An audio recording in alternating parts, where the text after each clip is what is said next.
ఏమైనా ఎవరు బాధ్యులు ఎవరు చూసుకుంటారు? ఆ రేవంత్ రెడ్డి చూసుకుంటారు. ఏమైనా మమ్మల్ని తీసుకొచ్చారు అనుకోని కష్టపడి కట్టుకుని ఇల్లు పోయిన ప్రాణాలు మళ్ళీ వస్తాయా మాకు? ఎవరు తీసుకొచ్చారు పోయిన ప్రాణాలు? ప్రాణాలను తీస్తారా? ఆ నమ్మ చచ్చిపోతే ఊకున్నారు లంచోడు చూడు మా అమ్మ ఎంత బాధపడుతుంది చూడండి.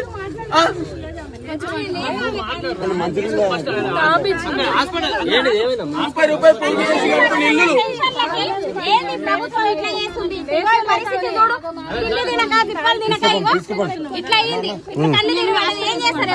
ప్రాణాలు పోతే ప్రభుత్వం కట్టిస్తుందా ఏంది? ప్రభుత్వం ఇట్లా చేస్తే ఎట్లా పరిస్థితి ఏంది? హాస్పిటల్కి ఎలా తీసుకోవాలి ఇప్పుడు ఆమెను? మా టెన్షన్ మాకుంది. ప్రభుత్వం ఇట్లా చేస్తుంది, మరి ఆమె ఎట్లా పరిస్థితి? ఇట్లా చేస్తే ఎట్లా ప్రభుత్వం చెప్పండి? మేము ఎక్కడ పోవాలి? ఏం చేయాలి?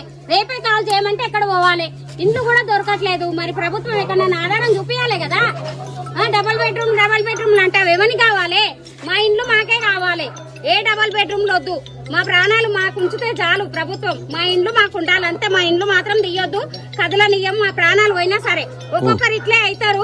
అప్పుడు ప్రభుత్వం వచ్చి ఉండమని ఆయనను ఏలుకోమని ఇదంతా రాజ్యము. ఇక్కడ వండి వలురుతాడా మరి దొలురుతాడో తెలియదు మాకు ప్రభుత్వానికి. ఇదే నాకు